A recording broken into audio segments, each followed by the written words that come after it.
Ampeg SVT-3PRO from Plugin Alliance and Brainworx, obviously a bass amp plugin. So let's go ahead and dig right in here, go over all of the controls first, and then we'll hear some more samples. So of course, up across the top, master bypass down here as well. We have undo and redo. So if you adjust something and it sounds awful, undo it, or of course, redo it real quick there. A, B, C, and D. So essentially we can have 4 different snapshots per preset. So if I play back on A here, I can switch that real quick there. So say I like A here, we open the effects rack. I can copy that, come here to D, for example, and paste that in, then maybe make a few, minor adjustments or something like that. So whenever you're creating your presets, you can go ahead and set up 4 different presets per preset, or 4 different snapshots per preset there. And you can, of course, reset each of those slots. We have our effects rack, which we'll get to in just a minute. Just click the name or the plate right there. And that brings us down to the tone stack. So we have a bright switch right here.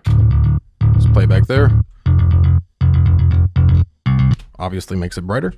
We have a minus 15 dB input right there. So if your bass is too loud or you're peaking too much right here with your setup, whatever you set up your tone stack at, you can engage that minus 15 there to, of course, drop the level. So if we are peaking a lot right here, go ahead and pop that on. All right. Then, of course, we have a gain, which is going to control, of course, the input there into that preamp. We have high and low switches. So we'll go to the high first to hear that.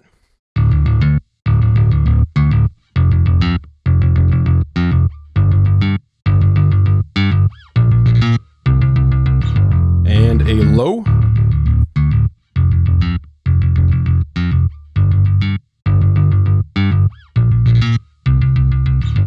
Then, of course, bass, mid-range, and treble.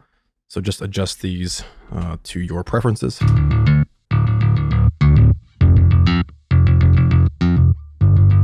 Now for mid-range, we can choose the center frequency that we are focused around. And I'll flash on screen exactly what these different numbers are.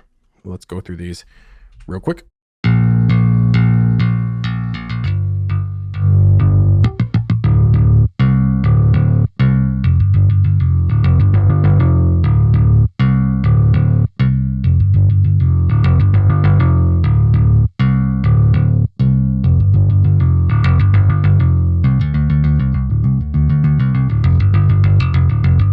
So for this sound, I actually like 5 because I like that attack that it gives me.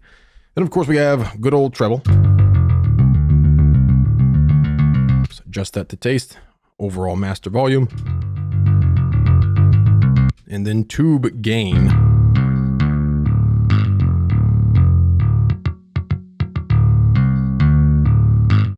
So down here towards 0, the voltage is at minimum and is going to give you a more thickened and compressed tone versus being up here where you have the maximum gain up here.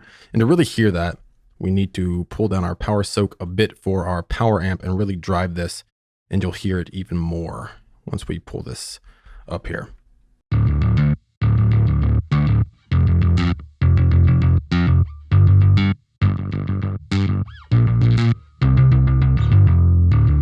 So of course, again, just dial that in to whatever sounds best to you.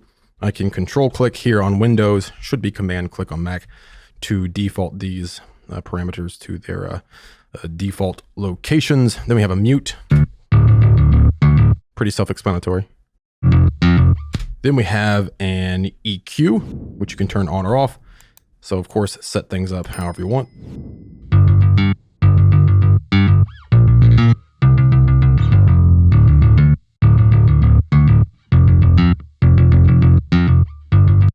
You'll turn it on or off as you like. I can also use my mouse scroll wheel to just adjust these parameters much quicker. Same for our knobs here too. All right, so that is all of our controls here on the front panel. Head back to our effects rack. We have a noise gate built in, so if you want to clamp down on your bass from ringing out, you can do that right here. with your threshold, and then of course the range or the overall amount. Down here, it's basically not going to do anything, whereas up here, it's really going to clamp down, okay? And you'll see the light come on whenever the gate's on. Here, it really clamped down there.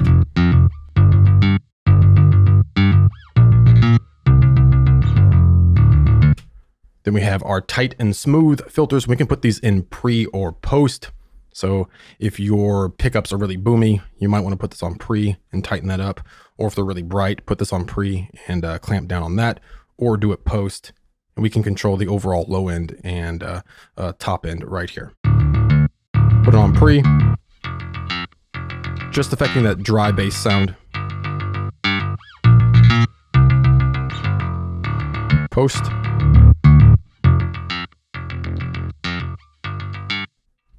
So you see the difference there on pre. I can tighten this way up, then boost this here. So you can use that to get some different sounds there. Same thing, of course, for the top end here. For this, I'm going to put it on post and maybe around 50 or 60 or so, just so it's not too rumbly. Same thing, of course, for our top end.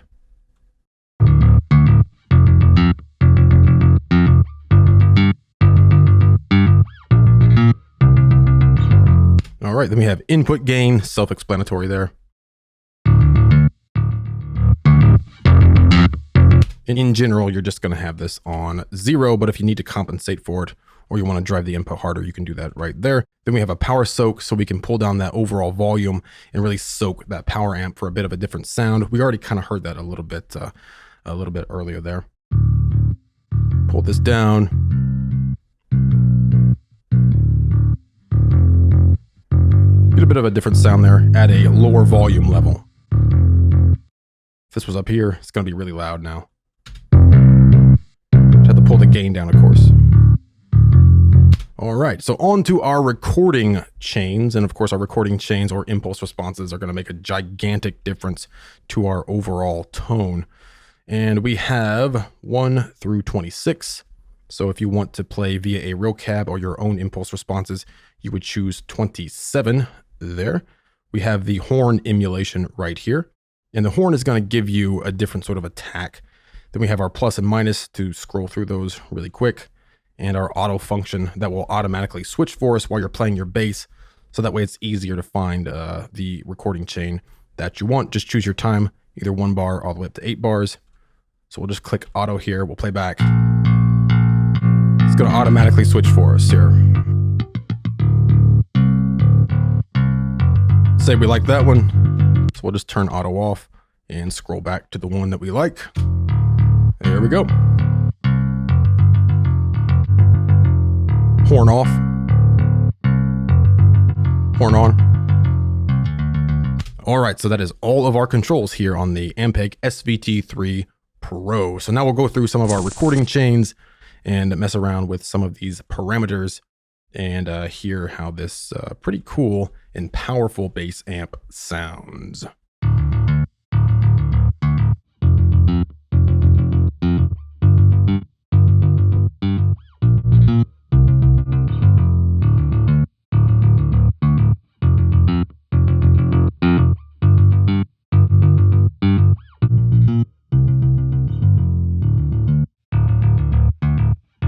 Great sound right there.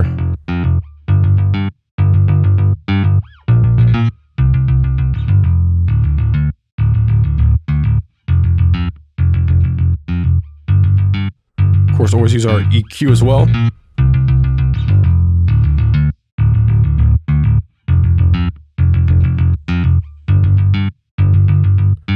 And the level of our EQ right here as well.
to pluginalliance.com and pick it up, or of course, get it as part of your subscription plan, the Ampeg SVT-3PRO.